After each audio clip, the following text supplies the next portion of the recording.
Hello बच्चों, कैसे हैं आप सभी। आई होप सभी लोग अच्छे होंगे। तो चलिए आज के इस वीडियो में हम पढ़ने वाले हैं बायोलॉजी के 10 क्वेश्चन। तो क्या आप रेडी हैं खुद से पूछकर सवाल देके, और जितना भी आपने पिछले वीडियोस में पढ़ा है सारे को रिवाइज करते रहिएगा। बोर्ड एग्जाम तक ऐसे चुटकियों में आपका आंसर आएगा, ये मेरा प्रॉमिस है आपसे, दिल से दिल तक प्रॉमिस है। बिल्कुल विश्वास करके पढ़िएगा।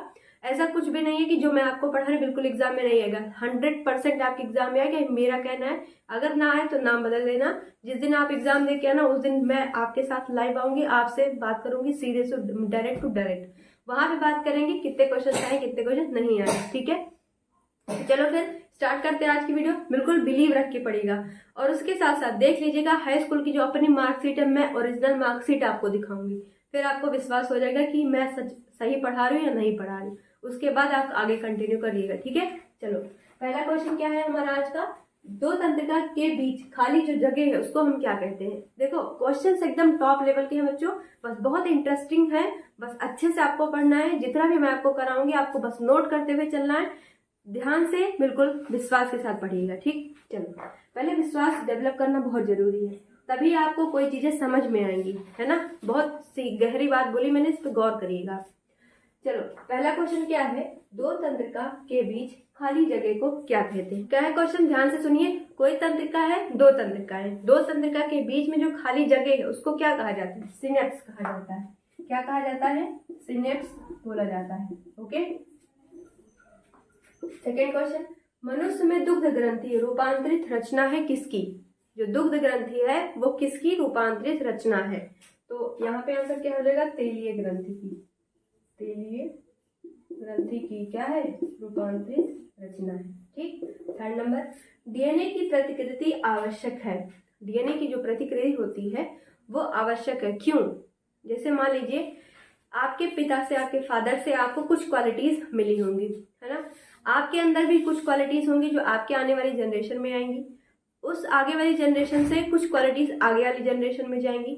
तो ये क्या है, डीएनए की प्रतिकृति है ना। तो ये क्यों आवश्यक है, आप ध्यान से सोचिए कि कोई चीज पिछली जनरेशन में थी वो हमारे जनरेशन में आई, हमारी जनरेशन से आगे जाएगी, आगे से फिर आगे कंटिन्यू रहेगी। तो ये क्यों आवश्यक है, तो उसकी क्वालिटी को क्या करने के लिए, बनाए रखने के लिए आवश्यक है ना। तो डीएनए की प्रतिकृति क्यों आवश्यक, आंसर क्या करेंगे, पीढ़ी दर पीढ़ी प्रजाति के अस्तित्व को बनाए रखने के लिए क्या है, डीएनए की प्रतिकृति आवश्यक है। तो आंसर हमारा हो जाएगा पीढ़ी दर पीढ़ी, पीढ़ी दर पीढ़ी प्रजाति के अस्तित्व को बनाए रखने के लिए, प्रजाति के अस्तित्व को बनाए रखने के लिए, बनाए रखने के लिए। ओके चलो देखिए अगला क्वेश्चन क्या है, फोर्थ नंबर का। द्वार कोशिकाएं पाई जाती हैं, कहाँ पर पाई जाती। तो ये जो द्वार कोशिकाएं, पहले आप समझिए कि होता किसमें है। क्या मनुष्य में ही होता है, नहीं, ये होता है पौधों में, ठीक। तो पूछा गया है कि जो पौधों में द्वार कोशिकाएं होती हैं वो कहाँ पर पाई जाती हैं। तो आंसर हो जाएगा रंध्रों में पाई जाती है। कहाँ पर, रंध्रों में पाई जाती है, ठीक है। अगला देखिए पांचवा क्वेश्चन, डीएनए के दोनों तंतुओं को आपस में जोड़ते हैं किसके द्वारा, मतलब ऐसा कौन सा पदार्थ होता है जिससे डीएनए के दो तंतु आपस में जुड़े होते हैं। क्वेश्चन क्या है, ध्यान से सुनिएगा। जो डीएनए होता है, डीएनए के तंतु, जो दो तंतु होते हैं उसके, वो किसके द्वारा आपस में जुड़े होते हैं। तो हम लिखेंगे आंसर हाइड्रोजन बॉन्ड के द्वारा ये आपस में जुड़े होते हैं, हाइड्रोजन बॉन्ड। ओके, तो ये हाइड्रोजन बॉन्ड के जरिए आपस में जुड़े रहते हैं। बहुत ही इंपॉर्टेंट, बहुत ही मोस्ट इंपॉर्टेंट सवाल है बच्चों, बहुत ध्यान से आपको पढ़ते रहना है। जहां जहां पे मैं कह दूं, देख लेना, गारंटी मेरी है, जहां जहां पे कह दूं ध्यान से पढ़ना, आएगा, समझ लेना, 100% आएगा, लिख के ले लो। बस यहाँ पे आपको ध्यान से करके चलना है बस, ठीक है। याद करते रहना है सवालों को, नहीं तो याद रहेगा नहीं, बाद में कहोगे आपने जो पढ़ाया वो आया नहीं। तो ऐसे कैसे काम चलेगा, पहले आपको याद करना पड़ेगा ना, तभी तो पता रहेगा कि ये क्वेश्चन मैंने आपको कराया था। तो रिवीजन करते चलिए। फिर देखिए 5 क्वेश्चन हमने कर लिए हैं। चलिए छठा क्वेश्चन देखिए, ग्लूकोज का विखंडन पायरुवेट में होता है, यह संपन्न होता है। पूछा जा रहा है कि ये कहाँ पर संपन्न होता है, मतलब जगह का नाम। तो यहाँ पर आंसर बन जाएगा हमारा माइटोकॉन्ड्रिया। क्या हो जाएगा बच्चों, माइटोकॉन्ड्रिया। ओके, देखिए 7वां क्वेश्चन क्या है, पौधों में खाद्य पदार्थ कौन पहुंचाता है। तो आपने पढ़ा होगा जाइलम और फ्लोएम। जाइलम जल, फ्लोएम फल। फ्लोएम का मतलब, फल का मतलब खाद्य पदार्थ। मैंने आपको इसी ट्रिक से याद कराया ना।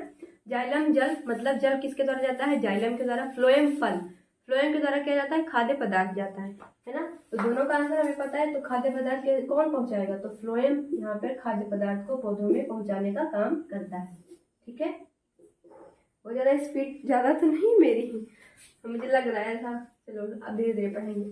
मनुष्यों में लाल ग्रंथियां कितनी होती हैं, आपसे पूछा जा रहा है मनुष्यों में लाल ग्रंथियों की संख्या कितनी होती है।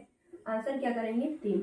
अब यहीं पर एक क्वेश्चन का आंसर ये करके बताइए कि मनुष्यों में जो गुणसूत्र होते हैं, हाँ, जो गुणसूत्र होते हैं वो कितने जोड़ी होता है, कितने जोड़ी होता है, 23 जोड़ी गुणसूत्र होता है।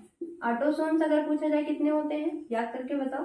वेरी गुड, ऑटोसोम्स होते हैं 22, और एक जोड़ी क्या होता है, हार्मोन, जो डिसाइड करता है कि कौन मेल होगा कौन फीमेल होगा। ठीक, अब इनमें से अगर पूछा जाए कि जो गुणसूत्र होते हैं वो होते कितने संख्या में, तो 46 होते हैं।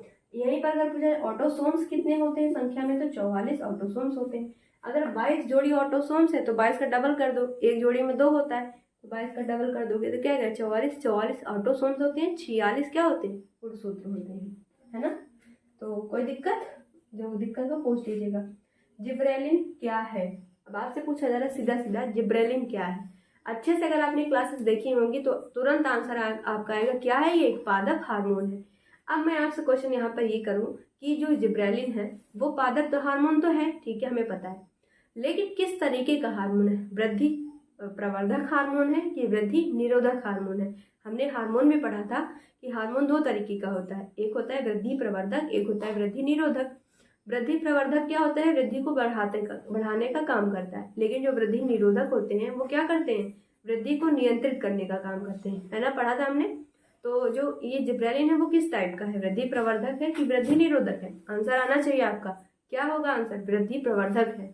और मैंने जब आपको वृद्धि प्रवर्धक हार्मोन बताया था तो वहीं पर जिब्रेलिन का एग्जाम्पल भी दिया था और एक और हार्मोन का एग्जाम्पल बताया था। कौन सा था वो, साइटोकाइनिन था, याद करो, साइटोकाइनिन था। तो अगर पूछा जाए जिब्रेलिन क्या है, तो ये क्या है, वृद्धि प्रवर्धक हार्मोन है। क्या है बच्चों, वृद्धि प्रवर्धक हार्मोन, वृद्धि प्रवर्धक हार्मोन है।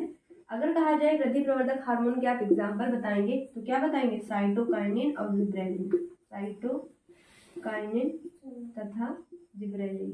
ठीक है, देखो अब अगर कहा जाए कि जो ये जिब्रेलिन नाम का हार्मोन है इसकी खोज किसने की थी, तो याबुता और हयाशी ने की थी। कहाँ, याबुता और हयाशी जी के दोनों वैज्ञानिक थे, इनके द्वारा इसकी खोज की गई थी। कौन से महाद्वीप पे, फॉर्मोसा महाद्वीप पे की गई थी। कहाँ पर, फॉर्मोसा एक आइलैंड है जहाँ पर इसको खोजा गया था।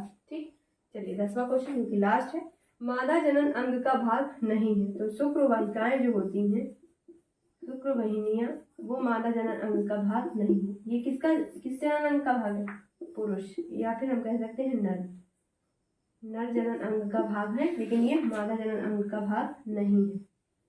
कौन, शुक्रवाहिनियां या फिर शुक्रवाहिकाएं। ठीक है, तो ये था आज हमारा 10 क्वेश्चंस। पिछली जो स्लाइड थी उसको आप यहाँ पे फोटो में देख के यहाँ पे देख के आप पढ़ लीजिए। अभी जो 5 हमने पढ़े इसको फिर से रिवाइज कर लेते हैं। ग्लूकोज का विखंडन पायरोवेट में होता है, यह संपन्न होता है किस जगह पर, शरीर में कहाँ पर होता है, ये माइटोकॉन्ड्रिया में होता है। Very good. पौधों में खाद्य पदार्थ कौन पहुंचाता है, तो जाइलम और फ्लोएम 2 चीजें होती हैं, जाइलम से पानी जाता है, फ्लोएम से खाद्य पदार्थ जाता है। तो आंसर क्या हो जाएगा इसका, फ्लोएम से जाता है। ठीक, 8वां क्वेश्चन, मनुष्यों में लाल ग्रंथियां कितनी होती हैं, तो कुल 3 जो है लाल ग्रंथियां होती हैं। यहीं पर अगर हमने बात की थी कि जो गुणसूत्र होते हैं वो कितने जोड़ी गुणसूत्र होते हैं, तो 23 जोड़ी गुणसूत्र होते हैं, जिसमें से 22 क्या होते हैं, ऑटोसोम्स होते हैं, और एक क्या होता है, निर्धारण वाले हार्मोन होते हैं।